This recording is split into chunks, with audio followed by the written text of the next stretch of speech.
नमस्कार। आकाशवाणी से प्रस्तुत है समाचार प्रभात।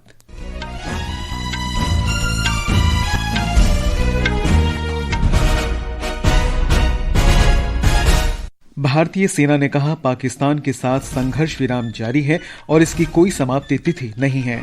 इसरो ने पृथ्वी अवलोकन उपग्रह EOS-09 को निर्धारित कक्षा में स्थापित करने में PSLV रॉकेट की विफलता की जांच के लिए समिति गठित की। मौसम विभाग का केरल, कर्नाटक, गोवा और महाराष्ट्र में अगले 5 दिन के दौरान मूसलाधार बारिश का अनुमान। NCC के दल ने दुनिया की सबसे ऊंची चोटी माउंट एवरेस्ट फतह की। अमेरिकी राष्ट्रपति डोनाल्ड ट्रंप यूक्रेन में युद्ध समाप्त करने के लिए आज रूस के राष्ट्रपति व्लादिमीर पुतिन और यूक्रेन के राष्ट्रपति वोलोदिमीर ज़ेलेंस्की से बात करेंगे। और फुटबॉल में भारत ने अरुणाचल प्रदेश के यूपिया में बांग्लादेश को 4-3 से हराकर सैफ अंडर-19 चैंपियनशिप का खिताब बरकरार रखा। समाचार प्रभात के साथ मैं निखिल कुमार। भारतीय सेना ने उन खबरों का खंडन किया है जिनमें दावा किया गया था कि भारत और पाकिस्तान के बीच युद्ध विराम कल समाप्त हो गया। भारतीय सेना के अनुसार 18 मई को भारत और पाकिस्तान के बीच सैन्य संचालन महानिदेशक DGMO स्तर की कोई वार्ता निर्धारित नहीं थी। सेना ने कहा कि 12 मई को DGMO की बातचीत में तय किया गया संघर्ष विराम जारी है और इसकी कोई समाप्ति तिथि नहीं है। भारत और पाकिस्तान के बीच DGMO स्तर की पिछली वार्ता 12 मई को हुई थी। वार्ता के दौरान इस प्रतिबद्धता को जारी रखने से संबंधित मुद्दों पर चर्चा की गई कि दोनों पक्ष एक भी गोली नहीं चलाएंगे या एक दूसरे के खिलाफ कोई आक्रामक और शत्रुतापूर्ण कार्रवाई शुरू नहीं करेंगे। इस बात पर भी सहमति हुई थी कि दोनों पक्ष सीमाओं और अग्रिम क्षेत्रों से सैनिकों की संख्या में कमी सुनिश्चित करने के लिए तत्काल उपायों पर विचार करें। पाकिस्तान पर ऑपरेशन सिंदूर की सफलता और भारतीय सेना के प्रति सम्मान व्यक्त करने के लिए भाजपा ने कल राजधानी दिल्ली के विभिन्न क्षेत्रों में तिरंगा विजय यात्रा का आयोजन किया। इस दौरान नई दिल्ली, जनकपुरी, नजफगढ़, मटियाला और द्वारका में तिरंगा यात्राएं निकाली गईं। नई दिल्ली से सांसद बांसुरी स्वराज ने RK पुरम में जनसभा में कहा कि इस यात्रा में मातृशक्ति का जबरदस्त समर्थन मिल रहा है। भारत की मातृशक्ति आर्म फोर्सेस का धन्यवाद करने के लिए आदरणीय प्रधानमंत्री श्री नरेंद्र मोदी जी का धन्यवाद करने के लिए आई है। सिंदूर केवल श्रृंगार का पर्याय नहीं, शक्ति का पर्याय है, शौर्य का पर्याय है और ऑपरेशन सिंदूर अब न्याय का संकल्प है। अन्य तिरंगा यात्राओं में उत्तर पश्चिम दिल्ली से सांसद योगेंद्र चंदोलिया, पश्चिम दिल्ली से सांसद कमलजीत सिंह सहरावत, दिल्ली के कैबिनेट मंत्री आशीष सूद, कपिल मिश्रा, दिल्ली की विधायक शिखा रॉय और सतीश उपाध्याय भी शामिल हुए। जम्मू कश्मीर के रियासी शहर में कल तिरंगा रैली का आयोजन किया गया। भारत की गौरव यात्रा के रूप में आयोजित इस रैली में विद्यार्थियों, युवा संगठनों, पूर्व सैनिकों और आम लोगों ने बढ़ चढ़कर हिस्सा लिया। ये रैली रियासी शहर के बीचों बीच से गुजरी।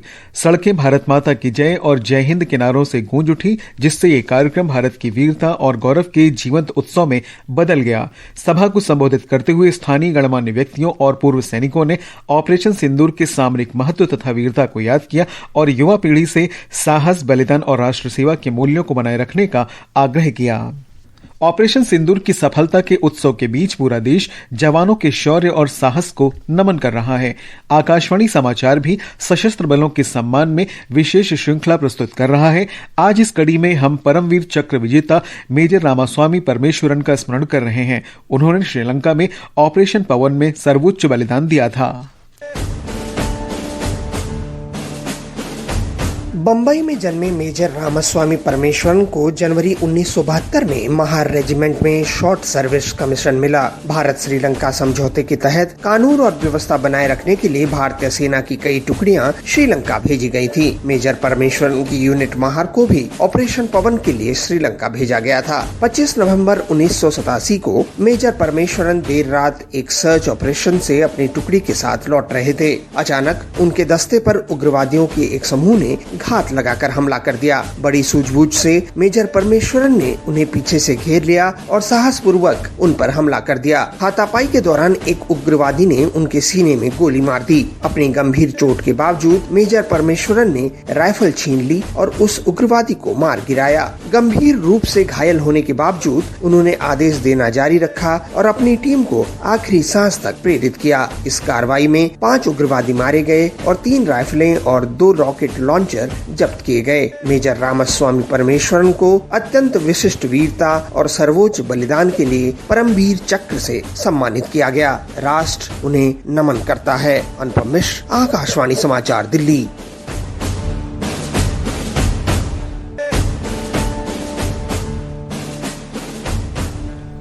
उत्तर प्रदेश की पूर्व मुख्यमंत्री और बहुजन समाज पार्टी प्रमुख मायावती ने अपने भतीजे आकाश आनंद को पार्टी का मुख्य राष्ट्रीय समन्वयक नियुक्त किया है। नई दिल्ली में पार्टी के केंद्रीय कार्यालय में राष्ट्रीय स्तर की बैठक में यह निर्णय लिया गया। आकाश आनंद देश में बसपा के आगामी कार्यक्रमों की जिम्मेदारी भी संभालेंगे।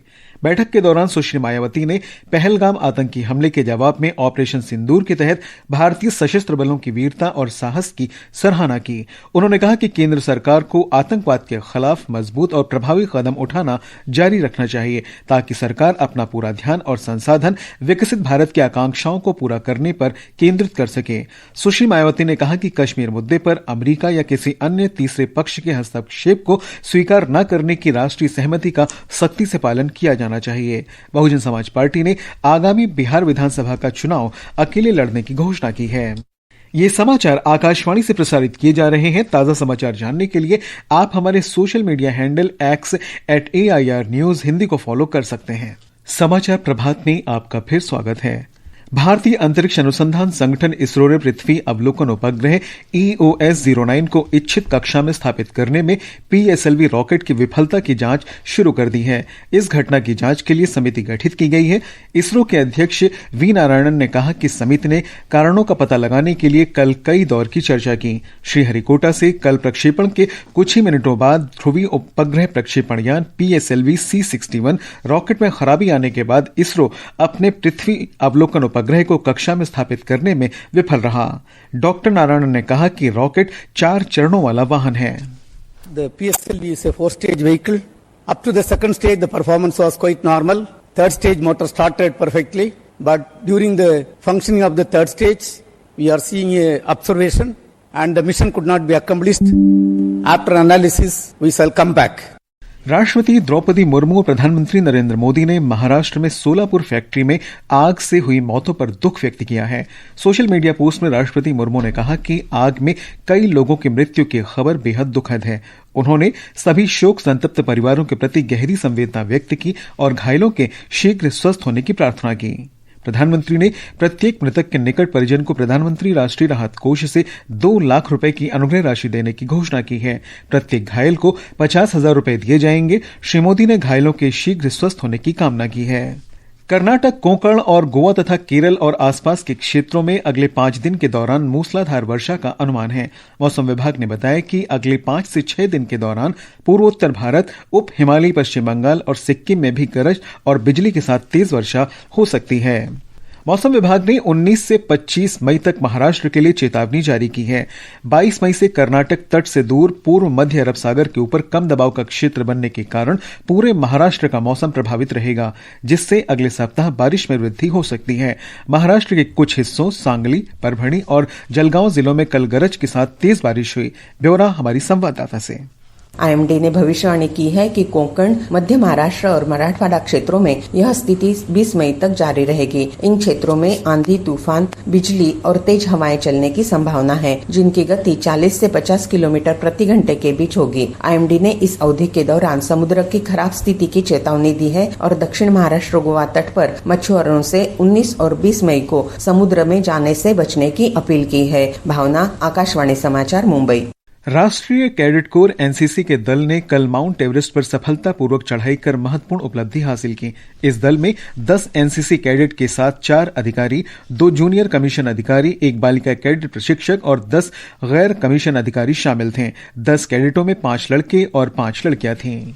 अमेरिका के राष्ट्रपति डोनाल्ड ट्रंप यूक्रेन में युद्ध की समाप्ति के लिए आज रूस के राष्ट्रपति व्लादिमीर पुतिन, यूक्रेन के राष्ट्रपति वोलोदिमीर ज़ेलेंस्की और नेटो देशों के विभिन्न नेताओं के साथ अलग अलग बातचीत करेंगे। सोशल मीडिया पोस्ट में राष्ट्रपति ट्रंप ने कहा है कि वार्ता का विषय युद्ध को रोकना होगा। और अब खेल खबरों के साथ है प्रशांत।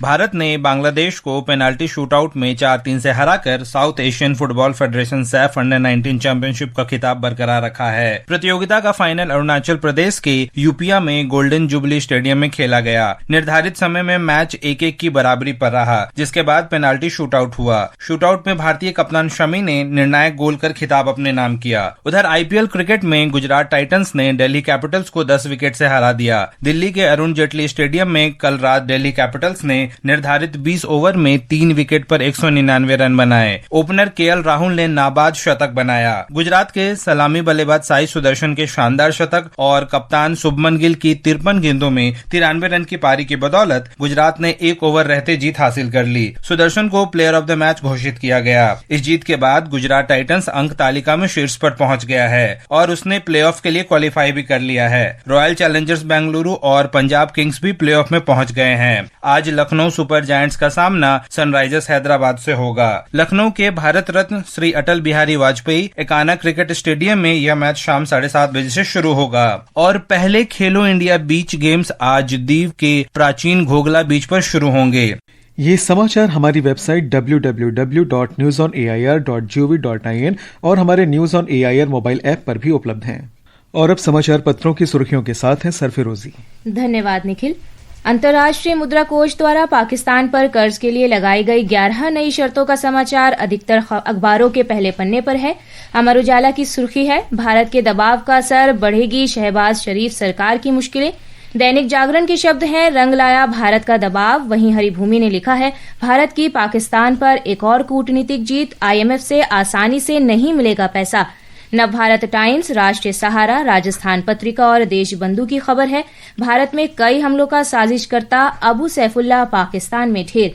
हिंदुस्तान के अनुसार कई देश पाना चाहते हैं ब्रह्मोस की शक्ति, इनमें दक्षिण अफ्रीका, यूएई और कतर समेत 15 देश शामिल। जनसत्ता और दैनिक ट्रिब्यून ने प्रधान न्यायाधीश बीआर गवई के इस बयान को सुर्खी बनाया है, देश का संविधान सर्वोच्च और सभी स्तंभों को मिलकर काम करना चाहिए। वीर अर्जुन के वाणिज्य पन्ने की सुर्खी है, विदेशी पोर्टफोलियो निवेशकों ने इस महीने भारतीय शेयर बाजार में 18,620 करोड़ रुपए निवेश किए। राजस्थान पत्रिका के अनुसार देश में कम उम्र से ही निवेश का माहौल बना, लगभग 40% डीमैट अकाउंट धारक 30 वर्ष से कम आयु के। और अंत में मुख्य समाचार एक बार फिर। भारतीय सेना ने कहा, पाकिस्तान के साथ संघर्ष विराम जारी है और इसकी कोई समाप्ति तिथि नहीं है। इसरो ने पृथ्वी अवलोकन उपग्रह EOS-09 को निर्धारित कक्षा में स्थापित करने में PSLV रॉकेट की विफलता की जांच के लिए समिति गठित की। मौसम विभाग का केरल, कर्नाटक, गोवा और महाराष्ट्र में अगले 5 दिन के दौरान मूसलाधार बारिश का अनुमान। एनसीसी के दल ने दुनिया की सबसे ऊंची चोटी माउंट एवरेस्ट फतह की। अमेरिकी राष्ट्रपति डोनाल्ड ट्रंप यूक्रेन में युद्ध समाप्त करने के लिए आज रूस के राष्ट्रपति व्लादिमीर पुतिन और यूक्रेन के राष्ट्रपति वोलोदिमीर ज़ेलेंस्की से बात करेंगे। इसके साथ ही समाचार प्रभात का ये अंक समाप्त हुआ। नमस्कार।